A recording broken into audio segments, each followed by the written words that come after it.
بسم الله الرحمن الرحيم. الحمد لله رب العالمين، الصلاة والسلام الأتمان الأكملان على سيد الأولين والآخرين، سيدنا وشفيعنا ومولانا محمد النبي الأمي وعلى آله وصحبه أجمعين. أما بعد، فقد قال الله سبحانه وتعالى في محكم كتابه وهو أصدق القائلين: ولكل هاد ولكل قوم هاد. صدق الله العظيم. إخوة الكرام، ما أنت مالن اثنين بشا sida aan xisaabtayno bisha muxaram ama zako ay noo tahay 24 sanadana 1444 hijriga lisaaxib al-mukhtaar sallallahu alayhi wasallam hijridiisi aan joogno. waxaan u qur'aan aqrinaynaa khidmooyinkii aan ku jirnaa akhrintii qur'aanka kariimka ee khidmooyinka sheekheeni awsha Cabdullaahi maxamed cabdi oo loo yaqaano Sheekh Cabdullaahi Ceel Shubow ziyaartiisii ayaan joognaa. sheekha Allah ka raali noqdo wuxuu ahaa saadaadkii waddankan diinta ku fidiyeen ee Ilaahay ka raali noqday ugana raali noqday inay diintiisa xambaaraan dadkana gaarsiiyaan. Ilaahay dadka ugu raali noqday maxaa yeelay diintu ma ahan wax fudud. diinta weliba ee camalfalkeeda oo la jiro ee dariiqada ee la jirto macnaha ma ahan wax fudud. Ilaahay qof walba iskuma siiyo weliba cilmi iyo camalfalkiisa ama diin iyo dariiqo Ilaahay iskuma siiyo. labadaasi qofka isku helo waxa waaye diinka xadkiisii oo farka ahaa ayuu helay aan dhihi karnaa. marka sheekha wuxuu ka mid ahaa dadka Ilaahay jeclaaday maxaa yeelay إن الله تعالى يعدي الدنيا لمن يحب فقد الإرادة ويعدي الدين لمن يحب فقد إراده. يعدي الدنيا لمن يحب ولمن لا يحب. الدنيا ده وحوسيا نمو جعلها إنمو سنجعلان.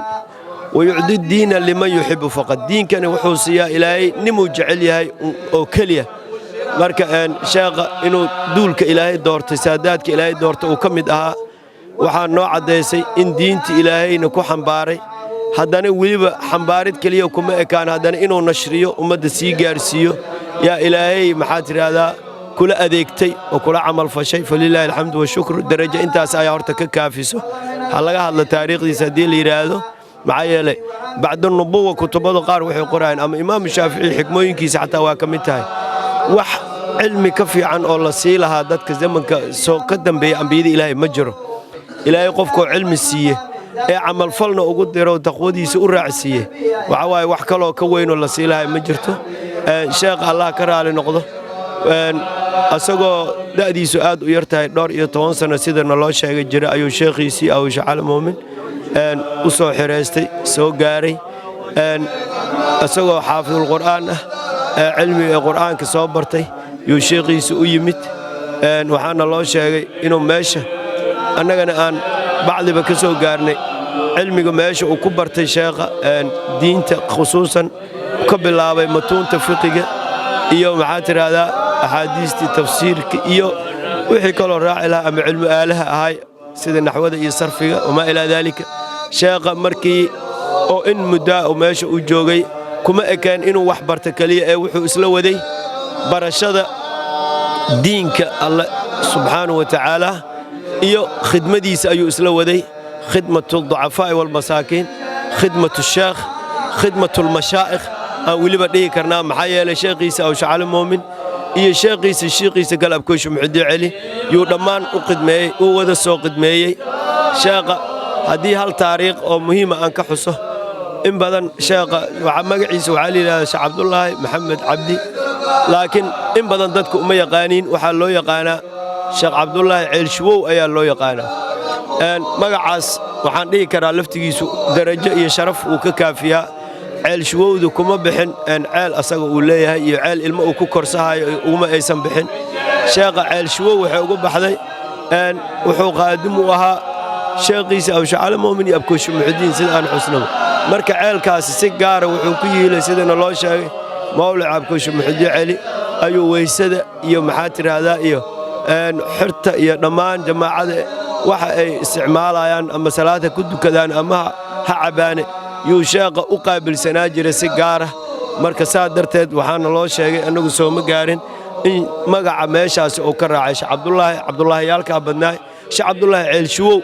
meeshaasay ka raacday oo ceelka uu u shubi jiray abkooshe muxudiin iyo awshacali moomin u khidmaynaayey marka kafaa bilfaqri washaraf ayaan dhihi karnaa sidoo kale sheekha markii khidmadiisii ee u taab noqotay iyo waxbarashadiisii xagga diinta culumta diiniyada ah sheekha waxaa loo idmay oo la siiyey ijaasadiisii oo dhammaystiran iyo idankiisii iyo maxaa tiraahdaa iyo owraaddiisii oo macal idan kaamil ah ayaa la siiyey macal idn kaamil ah la siiyey waxaan dhihi karnaa waxaa laga joogaa taariikh ahaan 53 sano markii loo khaliifay sheekha 53 sano ayaa laga joogaa makaanka loo khaliifana waxay ahayd shabeellada dhexe meesha la yiraahdo ama jawhar gobolka shabeellada dhexe weliba afarta tuulo meel loo yaqaan oo ceel baraf la leeyahay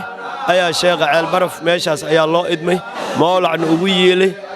inuu diinta iyo ku fidiyo iyo dariiqada loogu idmay sheekha juhdi badan iyo